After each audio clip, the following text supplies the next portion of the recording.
다시 하겠습니다. 이전에도 한번 그런 일이 있었는데, 왜냐하면 다 나가는 것이기 때문에. 야곱은 장자가 아니었고 차자였죠.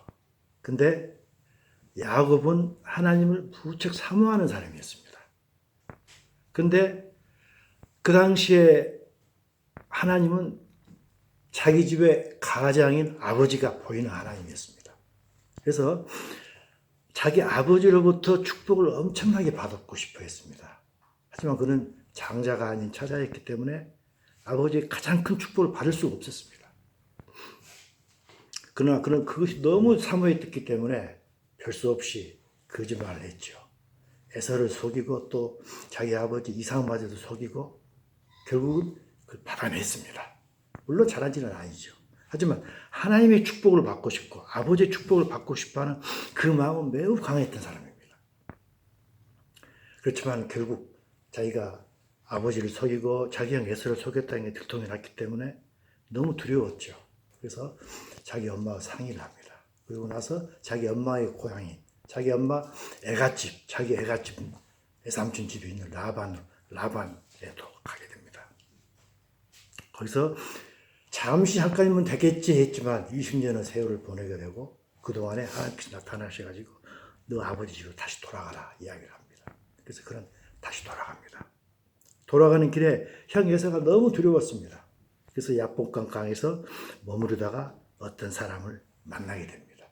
우리가 다 아는 이야기입니다. 그리고 그 사람에게 간절한 도움을 청하는데 사실 에서는 야곱은 그 사람이 하나님인 줄 알았던 것입니다. 왜? 야곱은 항상 하나님에 대한 센시티비티, 예민함이 항상 있었던 사람입니다.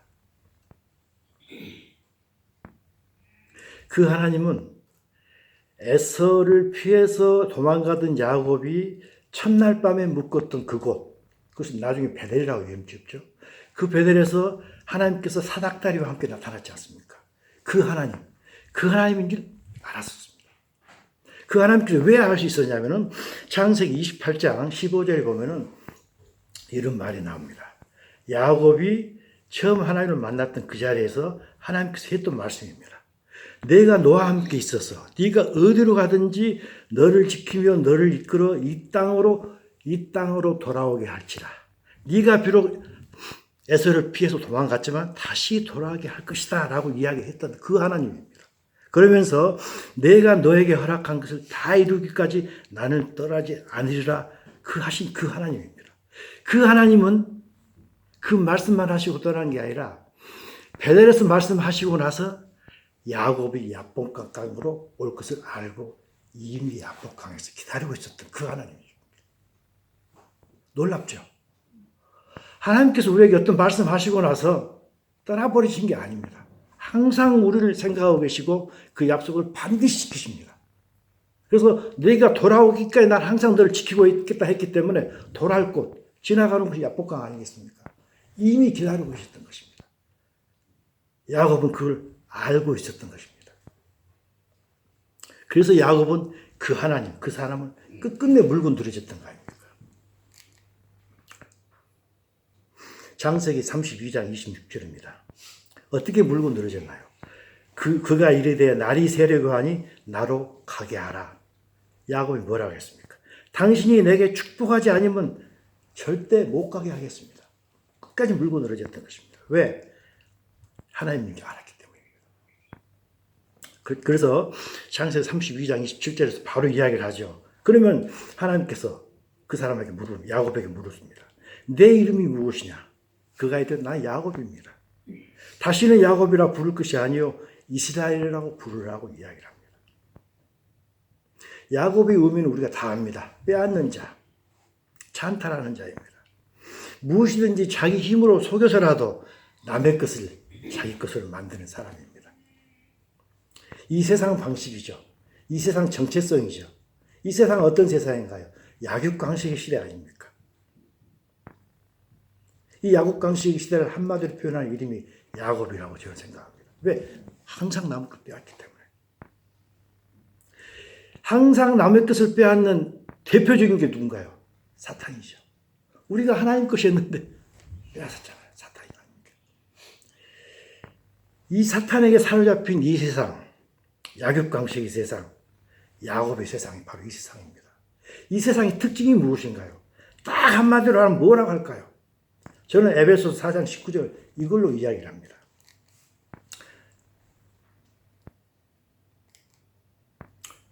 그들이 감각 없는 자가 되어서 자신을 방탕에 방임하여 모든 더러운 것을 욕심으로 행하는 세상. 모든 더러운 것을 욕심으로 행하는 세상이 이 세상이라고 사도 바울은 에베소서 이야기하고 있습니다. 그럼 우리는 이렇게 생각할 수 있어요. 예수 믿지 않는 사람들 또는 믿는 사람들도 뭐가 내가 감각 없는 자야. 나 감각에다 살아있잖아. 내가 무슨 감각 없는 사람이고, 내가 그 방탕이 나를 방임했고, 내가 무슨 더러운 것을 욕심으로 행했어? 나는 내 양식으로 살아온 사람이야. 라고 얼마든지 이야기할 수 있을 겁니다. 아마 다 그럴 거예요. 저도 마찬가지입니다. 그런데 성경은 말합니다. 지금 여기는 안 나와 있는데, 육체의 일은 분명하니 하고 갈라디아에서 나온 이야기입니다. 육체의 일이란 건 뭔가요? 죄의 본성을 이야기하고 있습니다. 예수 그리스도를 만나시기 전에 우리 죄의 본성이 그대로 살아있을 때는 누구든지 여기서 벗어날 사람이 없다는 것입니다. 그래서 뭐라고 했습니까? 모든 음행과 더러운 것과 호색과 우상 숭배와 주술과 원수 맺는 것과 분쟁과 시기, 분냄과 당짓는 것, 이 모든 것 여기에서 벗어날 사람 누가 있겠습니까? 우리는 모두 그 아래 있던 사람 아니겠습니까? 그러면서 갈라디아서 5장 19절 이렇게 이야기하면서 왜 우리가 이렇게 되었는가? 왜 우리가 더러운 것을 욕심껏 행하는 그런 사람이 될 수밖에 없었던가 하는 것을 바로 4장 19절 앞절에서 이야기하고 있습니다. 우리 모두는 총명이 어두워졌기 때문에 결국 하나님의 생명에서 모두가 떠나 있던 사람들이었기 때문에 애당초 우리 모든 인간은 하나님의 생명을 받고 있던 사람들인데 이제는 사탄에게 모든 것 빼앗겨 가지고 하나님의 생명에서 떠나버렸기 때문에 근본을 이야기하고 있는 거예요. 하나님의 생명에서 떠나버렸기 때문에 이 세상은 모두가 다 야곱의 세상에 있다는 것입니다. 여기서 어느 누구도 거부할 사람이 없다고 생각합니다. 우리 예수 그리스도를 알기 전에는 내 생명으로 살았고 내 생명으로 살았다고 생각하는데 사실은 사탄의 가치관을 따라 사는 사람이죠. 그래서 하나님의 생명이 모든 떠나버린 것입니다. 위 속에는 사탄의 생명으로 가득 찼지 하나님의 생명은 텅 비었던 게 우리들이었던 것입니다. 그래서 에베소서에서는 하나님의 생명에서 떠났다고 이야기하는 것입니다. 우리가 모든 더러운 것을 욕심으로 행했다는 것, 모든 더러운 걸 욕심으로 행했다고 그러면 우리는 흔히 성적인 걸 생각할 수 있습니다. 물론 그렇습니다. 성적인 걸 생각할 수 있지만 성적인 것뿐만이 아니죠. 하나님을 떠나는 것 자체가 벌써 더러운 것이었다고 생각합니다. 왜? 하나님을 떠날수록 우리는 점점 극단적으로 우리 사회를 알 수 있지 않습니까? 한국 사회 보거나 미국을 보거나 이제는 동성애가 얼마나 활발한지 우리 알잖아요. 이스라엘에서 동성애 모든 사람들이 모여가지고 이스라엘에서 깃발도 연기합니다. 이스라엘에서. 미국이 아닙니다. 이 정도로 지금 이스라엘도 부패되어 있습니다. 하나님을 떠나서 세상적, 극단적인 세상적 사탄적인 가치관이 살아가는 것이 자연스러운 세상이 되어버렸죠. 그래서 이 모든 게 너무너무 더러운 세상이 되어버렸습니다. 이 세상에 이것이 야곱의 세상입니다. 그러나 하나님께서는 네 이름을 야곱에서 이스라엘로 돌이키라 했는데 이스라엘은 뭔가요? 이스라엘은 하나님과 씨름하는 자를 이야기합니다. 야곱이란 자신에게 매달리고 자신의 힘을 의지해서 남을 빼앗는 반면에 이스라엘은 나를 의지 않고 하나님과 씨름하는 자, 하나님께 적극적으로 매달린 자, 이 자가 이스라엘입니다. 그래서 하나님께서는 너는 더 이상 야곱이 아니다. 네 이름은 이스라엘이라. 왜? 너는 나를 그렇게 붙잡고 놓아주지 않지 않느냐. 그래서 너는 이제 이스라엘이라 라고 이야기했던 것입니다. 우리는 이스라엘은 하나님의 뜻을 이루기 위하여, 나의 뜻이 아니죠. 하나님의 뜻을 이루기 위하여, 하지만 하나님의 뜻을 이룰 수 있는 능력이 없기 때문에 자기의 연약함을 알기에 하나님께 모든 능력과 도우심을 구하는 자가 이스라엘이라고 생각합니다. 집으로 돌아가는 야곱은 형 에서를 너무 두려워했습니다. 형은 얼굴이 불구스름하고 힘도 세고 짐승을 사로잡는 그런 사냥꾼이었습니다. 하지만 자기는 집에서 부엌에서 일하는 얼굴이 아마 하였을 것입니다. 그런 사람이었습니다. 얼마나 두려웠겠습니까? 너무너무 두려워서 지푸라기라도 잡고 싶었던 것입니다. 그래서 그는 자기의 한도뼈를 내리쳤던 그 사람을 기어이 붙잡고 한도치를 내리폈기 때문에 다리가 쫄쫄쫄 가잖아요. 하지만 그 상황에서도 다 붙잡고 절대 안 내렸던 거죠. 왜? 이분은 하나님이라는 걸 알았기 때문입니다. 그래서 아까 읽었던 이야기지만 다시 한번 이게 나옵니다. 그가 이르되 당신이 축복하지 않으면 나는 절대 당신도 못 놓겠습니다. 하나님, 난 하나님인 줄 압니다. 절대 못 놓겠습니다 하고 실험을 했던 것입니다. 삿발을 계속 붙잡고 있었던 것입니다. 처음에 야곱은 자기 꾀로 형을 속였습니다. 그러나 나중에는 자기 꾀로 속였지만 자기의 꾀가 옛날에는 자기 꾀가 이렇게 큰 것인지 알았는데 알고 보니까 얼마나 자기 꾀가 연약한지 다 알았던 것입니다. 알기에 하나님께 매달리는 자가 되었습니다. 이 자가 이스라엘인 거죠. 우리 성도의 정체성은 자기가 성도라는 것은 자기 죄성을 알잖아요. 성도가 되기 전에는 우리가 이 죄성이라는 걸 몰랐는데 이제 죄성을 압니다. 죄성을 알기에 그렇지만 그 죄성을 이길 힘이 자기에게 없음을 알기에 그 죄성을 이기기 위해서 하나님께 매달리는 자가 이스라엘 성도라고 생각합니다. 그것뿐 아닙니다. 주위엔 또 사탄이 있습니다. 내 자신의 속에 있는 죄성을 원하지만 힘이 없어서 예수님께 매달리고 또 외부적으로는 사탄이 또 얼마나 우리를 못 살게 합니까? 사탄을 이길 힘이 없기 때문에 하나님께 매달리는 자입니다. 또 세상을 이기는 힘이 없기 때문에 하나님께 매달리는 자가 우리였던 것입니다. 야곱은 애당초에는 육신의 아버지의 축복을 받기 위해서 그렇게 거짓말을 했지만 이제는 하나님의 축복을 받기 위해서 하나님께 매달리는 자로 온전히 변했던 것입니다. 아버지 축복을, 육신의 아버지 축복을 받기 원했지만 이제는 온 우주의 하나님은 우주의 주인이시니까 하나님의 축복을 받기 위해서 변하는 자, 그걸 받기를 원하는 자로 온전히 바뀌어버려. 여기서 이걸 바뀌어버린 자입니다. 이렇게 야곱으로 살던 사람이 이스라엘로 바뀔 때, 흔히 말하는 소위 구원을 받을 때, 하나님을 의지하는 정체성이 분명해질 때, 그럴 때 무슨 현상이 나타날까요? 오늘 제가 하려고 하는 말이 여기에 있습니다. 무슨 현상이 나타날까요? 제 나름대로 뽑아봤습니다. 첫째는 아주 기뻐할 것입니다. 왜? 정체성을 분명히 안 나면 기뻐하지 않을 수가 없다 생각합니다.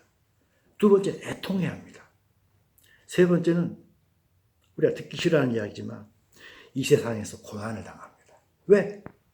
그 정체성을 가지고 살려고 보니까 내 속에서는 끊임없는 갈등이 일어날 수밖에 없고 세상에서는 왕따를 당합니다. 너 왜 주일날 일요일날 그 교회가 왜 왕따 당하죠? 왜 헌금 내? 왕따 당하죠. 그 다음에 또 하나 있는 것은 절제의 삶을 살지 않을 수 없다고 생각합니다. 그 중에서 오늘 저는 첫 번째, 두 번째 이야기를 하고 싶습니다. 기뻐하는 삶, 애통해하는 삶. 우리가 진정으로 구원을 받았다. 그걸 잘 실하게 느낀다면 애통해하고 한편으로는 아주 기뻐해야 될 겁니다. 근데 기뻐하지 않습니다. 별로 그렇게 기뻐하지 않고 산다고 생각합니다. 왜 그럴까요? 구원에 대한 인식이 분명하지 않기 때문이라고 생각합니다. 우리는 구원을 받았으면 영적 위치가 달라졌습니다. 사탄의 종에서 하나님의 자녀로 바꿔 있습니다. 영적 위치가 바뀐 것에 대한 실감이 없다고 생각합니다. 누가복음 8장 44절을 보면은 재미있는 이야기가 나옵니다. 혈루증 여인 이야기가 나옵니다. 예수님께서 무슨 목적이 있어서 길을 걸어가고 계셨어요. 다른 지방을 걸어가고 계셨는데 많은 사람들이 몰려듭니다. 그 중에서 혈루증 여인이 옵니다. 그 혈루증 여인이 와가지고 예수님의 옷에, 몸이 아니고 옷에 손을 댔습니다. 손을 대니 혈루증이 즉시 나았습니다.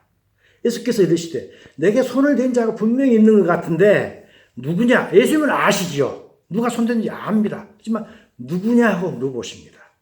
그러니까 다 아니다 할 때 베드로가 이르되 주여 무리가 수많은 무리가 있기 때문에 무리가 밀려서 그냥 손을 댄 것뿐이지 누군가가 이렇게 예수님께 일부러 손을 댄 자가 없습니다 라고 이야기합니다. 그러니까 예수께서 말씀하시다. 아니다. 나에게 분명히 손을 댄 자가 있다.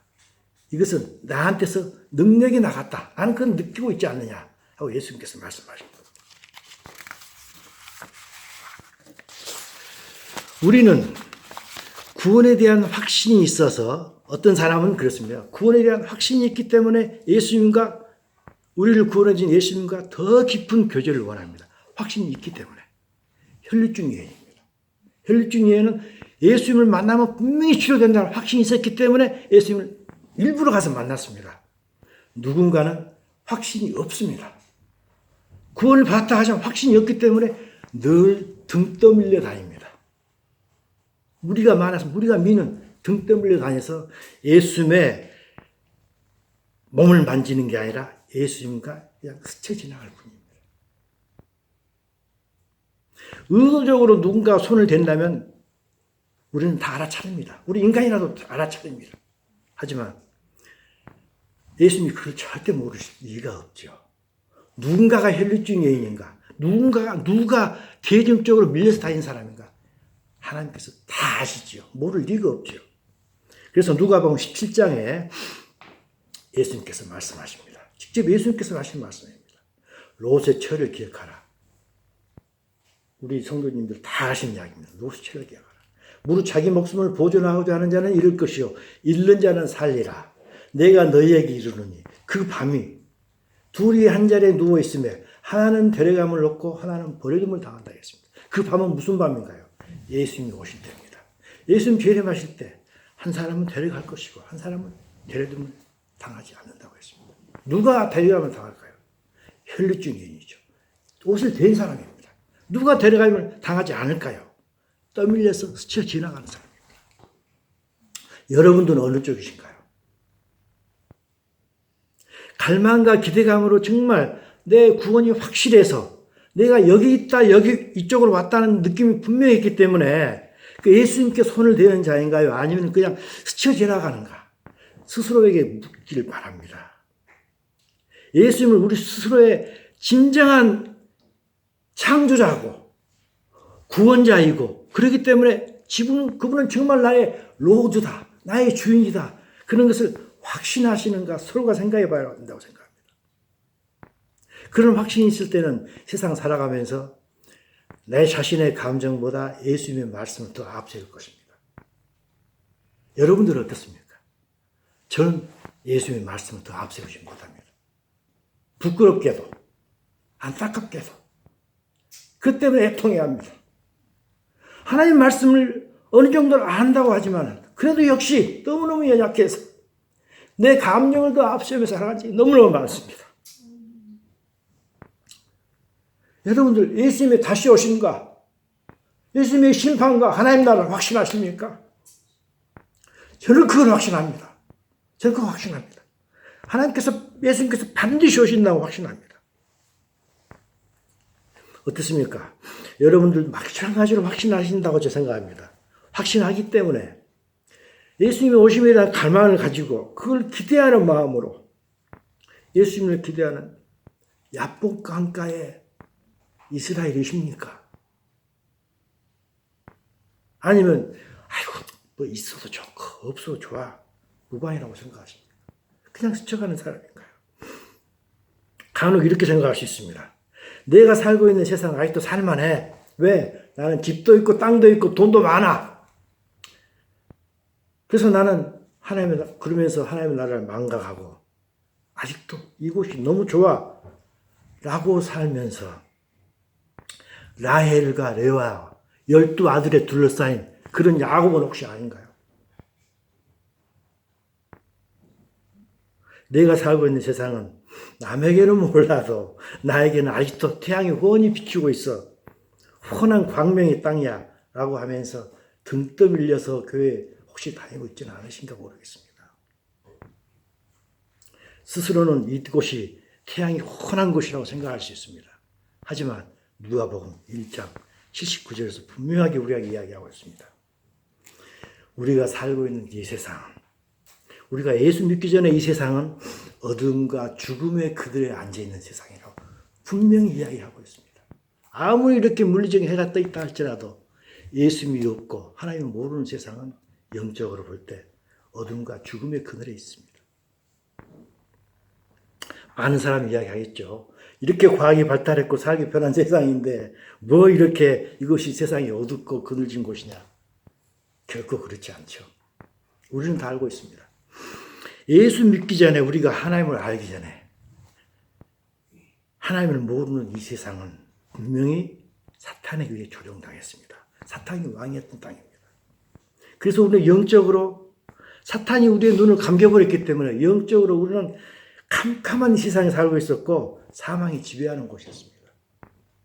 단지 우리는 너무 익숙했기 때문에 이 세상이 캄캄한지 사망이 안에 있는지 전혀 알지 못하고 너무 자연스럽게 물리적인 목숨만 유지하면서 동물처럼 살아왔던 게 예수 믿기 전에 우리였습니다.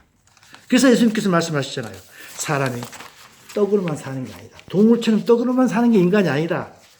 인간이라면 적어도 하나님의 이름에서 나오는 모든 말씀을 기준으로 사는 게 인간이라고 말씀했지 않습니까? 그런데 우리는 예수 그리스도 알기 전에 세상의 이 진리를 알기 전에는 오직 우리가 살았던 것은 누구나 다 마찬가지입니다. 누구나 다 마찬가지죠. 육신의 정욕과 안목의 정욕만 위해 살아왔습니다. 비록 우리 하얀 와이셔츠 입고 양복 메고 정말 하얀 블라우스를 입고 바람에 휘날리면서 산다 할지라도 하나님 안 계시는 그 소망은 항상 하나님 보시기에 추악한 것으로만 살았던 게 우리겠습니다. 부정할 수 있는 사람은 아무도 없다고 생각합니다. 컴컴한데 익숙한 영적 맹인으로만 살아왔습니다. 그렇지만 우리의 영적 맹인 눈을 뜨게 해주신 분 계시죠. 다 알고 있지 않습니까? 예수님이십니다. 예수님께서 누가복음 4장 17절을 통해서 말씀해 주십니다. 주의 성령이 내게 임하셨으니 이는 나를 보내사 예수님을 보내셨다 이거죠. 예수님이 오신 게 목적이 뭔가? 나를 보내사 포로된 자에게 자유. 포로가 우리가 누구에게 포로됐습니까? 사탄에게 포로됐던 거 아닙니까? 사탄에게 포로된 자에게 사탄을 누르게 자유를 줬고 눈먼 자를 다시 보게 했습니다. 우리 영적인 맹인이었다 이거죠. 왜? 사탄이 우리 눈을 다 가렸기 때문에 영적으로 맹인된 우리들을 다시 보게 하기 위해서 예수님께서 오셨다고 분명히 말씀하십니다. 우리가 살고 있는 영적인 것을 우리는 분명히 분별을 잘하며 살아야 되는데 영적인 눈이 밝지 않을 때 우리는 절대로 영적 현실을 분별할 수도 없고 실감할 수도 없을 것입니다. 그래서 사도 바울이 에베소 1장 17절을 통해서 사도 바울이 에베소 1장 17절 이것은 사도 바울이 에베소 교인들을 위한 기도를 세 가지를 했는데 그 중에 첫 번째입니다. 우리 주 예수 그리스도 하나님 영광의 아버지께서 너희들에게 이렇게 해주기를 원한다고 강한 어떤 열망의 기도를 했던 것입니다. 제발 하나님께서 너희들의 마음눈을 밝혀주셔가지고 하나님께서 너희를 부르신 그의 부르심의 소망이 무엇인지 하나님께서 우리를 부르신 소망이 무엇인지를 우리는 알아야 되는데 영적 눈이 모르면 하나님께서 우리를 부르신 소망이 나의 육신의 정욕을 부르시면서 육신의 정욕을 채우기 위해서 부르셨는 게 아닌가. 이 세상에 복을 받기 위해서 우리가 교회 가는 게 아닌가라고 얼마나 생각하셨습니다. 마음의 눈이 밝혀지지 않으면 우리는 절대 알 수가 없는 거죠. 그 다음에 성도 안에서 그 기업의 영광이 풍성함. 성도 안에서 그가 아닙니다. 그애입니다. 그래서 그 우가 들어가야 됩니다. 영어로 히스입니다. 히스. 그의 하나님입니다. 하나님의 기업의 영광이 풍성함이 어떤가? 하나님의 기업은 무엇인가요? 하나님의 기업은 교회입니다. 하나님의 기업은 교회고 우리의 기업은 한나라입니다. 여기서 그 기업이라고 하니까 마치 한나라를 이야기하는 것이 됐어요. 그게 아닙니다. 영어로 보면 his inheritance. 그의 기업, 교회를 이야기합니다. 교회라는 게 얼마나 영광이 풍성한 곳인지, 이 모여있는 교회가 하나님의 말씀에 의해서 모였기 때문에 얼마나 영광이 풍성한 곳인지 그것을 영안이 띄지 않으면 알 수 없다는 거예요. 그래서 사도 바울이 에베소 교회를 통해서 간절하게 이야기하고 있는 게, 제발 하나님께서 지혜의 영과 계시를 주셔서 우리를 마음 눈을 밝혀주기를 원합니다 하고 이야기합니다. 우리 모두 영적 명인이었기 때문에 있습니다. 이것뿐 아닙니다. 예수님께서 직접 말씀하신 게 있습니다. 마태복음 6장 22절입니다. 유명한 이야기죠. 눈은 몸의 등불이니. 눈이 너무너무 중요하다는 것입니다. 영적 눈을 이야기하고 있죠. 눈이 성하면 온몸이 밝을 것이요, 눈이 나쁘면, 영적 눈이 하나도 못 뒤에 있으면 너희들의 몸은 얼마나 어둡겠느냐 하고 있습니다. 하나님의 나라와 이곳, 우리가 살고 있는 이곳 두 곳의 차이는, 두 곳에 대한 설명을 우리 인간의 언어로는 어떻게도 설명할 수가 없습니다. 언어가 너무 작기 때문에. 하늘나라가 얼마나 좋은 곳이고 이 땅이 얼마나 악한 곳인지는 우리가 설명할 수가 없습니다. 오직 영적인 눈이 밝을 때만이 알고 있다고 생각합니다. 그렇지만 하나님께서 우리 영적 눈을 뜨게 해주셨는데, 어떤 사람은 이 영적인 눈을 크게 뜨고 살아갑니다. 어떤 사람은 눈을 가늘게 뜨고 살아갑니다. 사실입니다. 그죠? 그러나 영안은 크게 뜨면 크게 뜬 만큼 진리를 더 많이 알게 됩니다. 그죠? 그리고 진리를 알면 알 만큼 이 세상으로부터 자유로워집니다. 그래서 요한복음 8장 32절에 우리가 다 아는 이야기죠. 진리를 알지니 진리가 너희를 자유롭게 한다. 바로 이 말씀 아닌가요? 세상이 어떤 곳인지 그 진리를 알고, 하늘나라가 어떤 곳인지 진리를 알면 우리는 이 세상으로부터 자유를 얻게 됩니다. 우리는 지금껏 이 세상 살아가면서 이 세상 가치관에 얽매여서 살아왔습니다. 정확히 표현하면 계속 반복되는 이야기지만 사탄의 종으로 살아왔습니다. 예수님을 알기 전까지 모든 인간은 사탄의 종이었다는 것, 이거 진리입니다. 이게 진리입니다. 하나님의 생명으로 멀어졌다는 것, 이게 진리입니다. 하지만 이제는 진리를 안 이상 우리는 사탄으로부터 당연히 벗어나기를 원하죠. 더 이상 이 세상 가치관에 흘려 떠내려가기를 원하는 사람이 없으리라고 생각합니다. 왜냐하면 이 세상의 가치관은 하나님의 가치관과 정반대이기 때문입니다. 그러나 우리는 벗어날 수가 없습니다. 아무리 진리를 안다 해도 벗어날 수가 없는 게 우리 인간 아닙니까? 왜 그렇습니까? 사탄의 힘이 워낙 셉니다. 우리는 연약한 인간입니다. 우리에게는 수없이 많은 종교가 있고 인문학이 있습니다. 인문학이 뭔가요? 정치, 경제, 의학, 모든 것, 인류를 구하기 위해서 생긴 게 인문학 아니겠습니까? 그런 인문학이나 종교 아무리 많아도 그것들은 우리가 사탄의 종이었다는 간단한 진리 하나 절대 알려준 인문학이 없었습니다. 어떤 인문학 이야기했습니까? 어떤 인문학도 어떤 종교도 우리가 사탄의 종이었다는 거 아무도 이야기한 게 없었습니다. 비록 안다 해도 우리를 풀려나게 할 힘이 아무것도 없었던 것입니다. 그래서 과학이 발달하고 인문학이 아무리 발달해도 세상은 점점 썩어가고 있지 않습니까?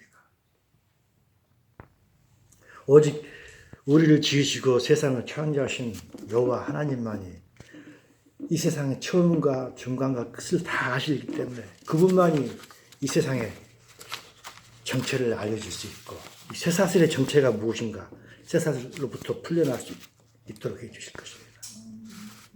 우리는 오직 예수 그리스도를 통해서 하나님 아버지를 만날 때만이 이 세상의 진리를 알게 됩니다.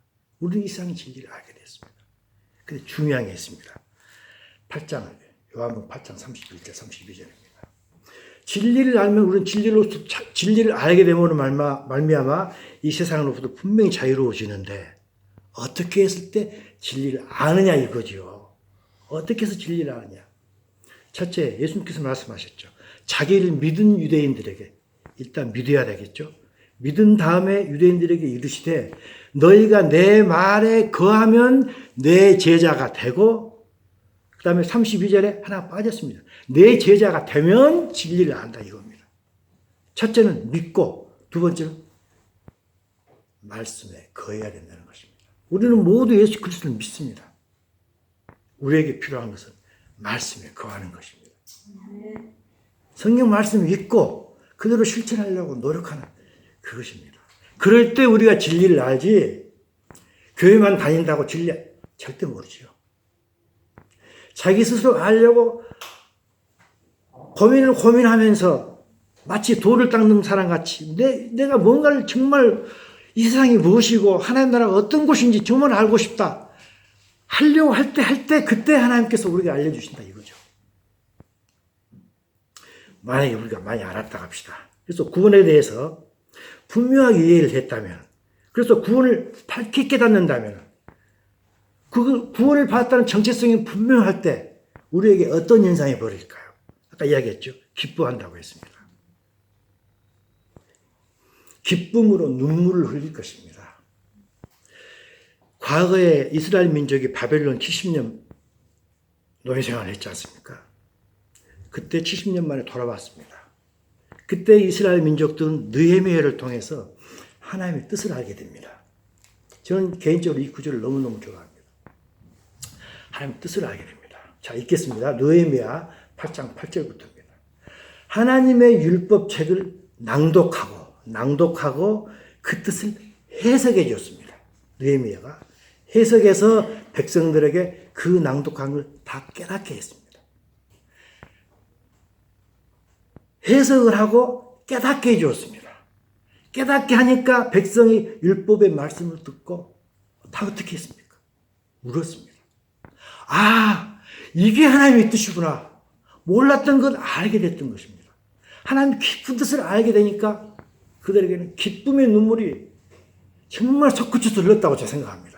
저는 이 구절을 볼 때마다 그 상상이 됩니다. 다 우는지라. 그러니까 이야기하죠. 오늘은 너희 여호와 하나님 여호와의 성일이니 슬퍼하지 말고 울지 말라. 그러면서 마지막에 그러죠. 크게 즐거워하니 이는 그들이 그 읽어 들려준 말을 밝히 압니다라고 했습니다. 그들이 왜 울었습니까? 하나님 말씀을 밝히 알기 때문에 했습니다. 피상적으로 알아서는 눈물이 흘러나오지 않습니다. 우리가 구원이 무엇인지 정말 온전하게 안다면 기뻐서 눈물을 흘릴 것입니다. 또한 이 성경책, 우리에게 있는 성경의 말씀을 진실로 온전하게, 물론 다 온전하게 알 수 없겠지만 온전하게 해석하고 깨닫는다면 그 당시에 이스라엘 사람들처럼 즐거움의 눈물을 흘릴 것입니다. 왜? 우리가 어떤 사람이었는데 하나님께서 이렇게 해서 우리를 구원해 주셨다. 그것이 진실로 우리 뼛속 깊이 온다면 눈물을 흘리지 않을 수가 없다고 생각합니다. 그렇다면 이스라엘 민족이 흘렸던 그 눈물은 과연 기쁨의 눈물만 있었을까요? 아니라고 생각합니다. 그들은 동시에 회개의 눈물로 흘렸을 것입니다. 내가 왜 지금껏 하나님의 마음을 헤아리지 못했을까? 하나님은 이런 우리를 보았을 때 얼마나 정말 슬펐을까 하는 회개의 마음이 있을 것입니다. 또 다른 눈물도 있었을 것입니다. 그 눈물은 애통해하는 눈물이라고 생각합니다. 내가 이렇게 하나님 말씀을 다 알고 뜻을 알았는데 왜 나는 이렇게 아직도 하나님 뜻대로 살지 못하는가? 오늘 우리 김미지 집사님 말씀하셨잖아요. 애통해하는 눈물. 다 우리 경험이죠. 하나님 뜻대로 못 살기 때문에 애통해하는 눈물 우리의 경험입니다. 그런데 문제가 있습니다. 우리가 늘 흘리는 이 기쁨의 눈물과 회한의 눈물과 애통의 눈물이 혹시라도 감정적인 눈물은 아닌가? 저는 그걸 한번 묻고 싶습니다. 교회 다니면 자주 웁니다. 감정적인 눈물은 별로 도움이, 물론 그것도 좋겠죠. 하지만 별로 큰 도움이 안 되리라고 생각합니다. 왜? 그건 일시적인 감정일 뿐이기 때문입니다. 이 모든 눈물들, 저희들이 흘리는 기쁨의 눈물이나 회개의 눈물이나 애통의 눈물은 감정 대신에 지성적인 눈물이 되어야 된다고 생각합니다. 지성적이고 논리적이고 이성적으로 하나님의 말씀을 많이 알므로 말미암아서 나오는 기쁨의 눈물이 되어야 된다고 생각합니다. 누가 이야기해줘서 정말 그 감정적으로 이야기해가지고 일시적으로 흘리는 눈물, 그런 인스턴트 크라잉은 되어서 안 된다고 생각합니다. 이렇게 우리가 하나님의 말씀을 알고 지성적으로 알고 그럴 때는 매일매일 눈물을 흘릴 것입니다. 그렇지 않고 지성적이 아닌 감정적인 눈물로 흘리게 되면 일시적으로 어쨌든 한 번만 일생에 몇 번 울고 말 뿐이라고 생각합니다. 누가복음 7장 31절 보면은 예수님께서 이스라엘 민족에게 했던 비유가 있습니다. 이르시되 이 세대의 사람은 무엇으로 비유할까? 우리가 너희를 향하여 피리를 불어도 춤추지 않고 우리가 고하여도 너희가 울지 아니었다. 무슨 이야기인가요? 이때 우리가 너희를 향하여 했습니다. 우리가 누구냐면 예수님과 침례 요한을 이야기합니다. 예수님과 침례 와가지고 했던 말씀이 뭔가요? 회개하라. 천국이 가까웠다. 그 이야기 아닙니까? 너무너무 좋잖아요. 회개하라. 하나님 나라 가까이 왔다. 너무너무 그 좋은 복음이라는 피리를 불렀던 거예요. 피리를 불면 춤을 춰야 되잖아요. 근데 그 좋은 복음을 듣고도 춤을 추지 않았던 겁니다. 그리고 곡을 해도 애곡을 한다는 거. 너희들이 회개를 해라고 곡을 해도 울지도 않았던 것입니다. 왜 그렇습니까? 예수 그리스도의 그 당시 예수님께서 하셨던 말씀에 대해서 구원에 대한 어떤 확신이 전혀 없었기 때문입니다. 이스라엘 민족이 그랬는데 그것뿐인가요? 우리는 어떤가요? 예수님께서 요한 계시록을 통해서 우리에게 똑같은 말씀하고 계십니다. 라오디게아 교회죠. 내가 내 행위를 아노니 너가 차지도 않고 뜨겁지도 않다고 했습니다. 네가 이같이 미지근하여 뜨겁지도 않고 차지도 않니 내 입에서 너를 토하여 버린다고 했습니다.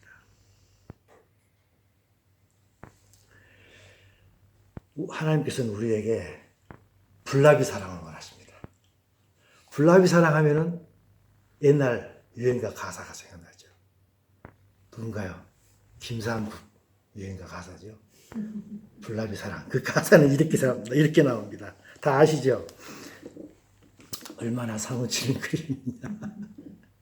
밤마다 불을 찾아 헤매는 사연. 그 불나비 사랑 아닙니까? 하나님께서는 그 불나비 사랑을 원하신다고 생각합니다. 불을 사랑하기 때문에 정말 자기 몸이 타는지도 모르고 불에게 다가가는 그 뜨거운 사랑을 원하지 미지근한 사랑을 별로 원하지 않은 것 같습니다. 우리가 정체성을 분명히 안다면 우리는 하나님께 불나비 사랑을 한다고 저는 생각합니다. 그래서 누가복음 8장 18절에서 예수님께서 하시는 말씀입니다. 누구든지 있는 자는 받겠고 없는 자는 있는 줄로 아는 것까지도 빼앗긴다고 했습니다. 누가 있는 자인가요? 있는 자는 아까 말했던 혈육증을 알았던 사람. 그 사람이 있는 자입니다. 또는 야곱과 같이 야복강 강가에서 하나님께 온전히 매달렸던 사람. 그 사람들이 있는 자이죠. 뜨거운 사랑하는 사람. 그 사람들이 있는 자입니다. 있는 자는 받겠지만 더 받을 것입니다. 하지만 없는 자는 자기가 있다고 생각한 것까지도 빼앗길 것입니다. 결론을 내도록 하겠습니다. 오늘 저희들의 본문 말씀으로 24장, 창세기 24장 3절 6절을 읽었지 않습니까? 이것이 아브라함의 정체성을 저는 대변한다고 생각합니다. 24장 3절 4절입니다. 제가 읽겠습니다. 내가 너에게 하늘의 하나님, 땅의 하나님이신 여호와를 가리켜 맹세하게 하노니 나는 지금 아브라함을 이야기합니다. 너는 아브라함의 종에게 이야기합니다. 아브라함이 자기 종을 시켜서 자기 아들 종을 시켜서 이삭의 아내 될 사람을 데리러 가라고 하면서 이야기하는 겁니다. 너는 내가 거주하는 이 지방 가나안 족속의 딸 중에서 내 아들을 위하여 아내를 택하지 말라. 가나안 족속 땅에서 며느리를 택하지 말라는 것입니다. 그리고 반드시 내 고향 족속으로 가서 내 아들 이삭을 위하여 아내를 택하라고 했습니다. 얼마나 분명한 정체성인가요? 근데 그 다음에 더 분명한 정체성을 보여줍니다. 그러니까 종이 물어봅니다. 만약에 여자가 가나안 족속이 아닌 아브라함 족속에 가서 거기서 여자를 구했는데 그 여자가 나를 따라 이 땅으로 오르게 하지 않고 아니하거든 내가 주인의 아들을 주인이 나오신 땅으로 옛날에 살던 땅으로 갈대아 우르 땅으로 인도하여 그 아들을 데리고 갈까요? 물어보는 것입니다.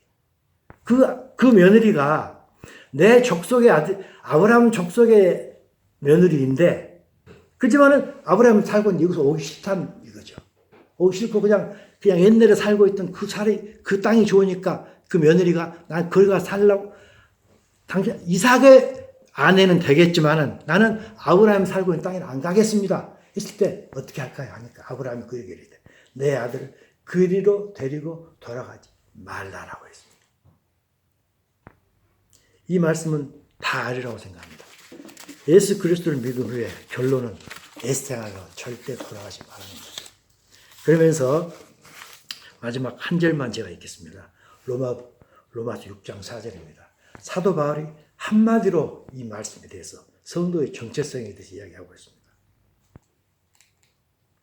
그러므로 우리가 그의 죽으심과 합하여 침례를 받음으로 그와 함께 우리는 죽었던 자들이라고 이야기합니다. 이는 우리로 또한 새 생명 가운데 행하게 하려 함이라는 것입니다. 우리는 하나님의 모든 사람들은 하나님의 생명으로부터 멀리 떨어져 있는데 우리는 다시 그 하나님의 새 생명을 받은 사람입니다. 이 생명 가운데 살아가는 것, 새 생명으로 살아가는 것을 이야기하고 있습니다. 그래서 우리 모두는 예수를 믿기 전에 그런 과거하고는 단절된 삶, 여기서 말하는 새 생명의 삶, 그리고 기뻐하고 동시에 애통해하는 삶, 정체성이 분명한 삶을 살아가서 예수님 다시 오실 때 데려감을 당하는 우리 모든 성도들이 되기를 간절하게 소망합니다. 아멘.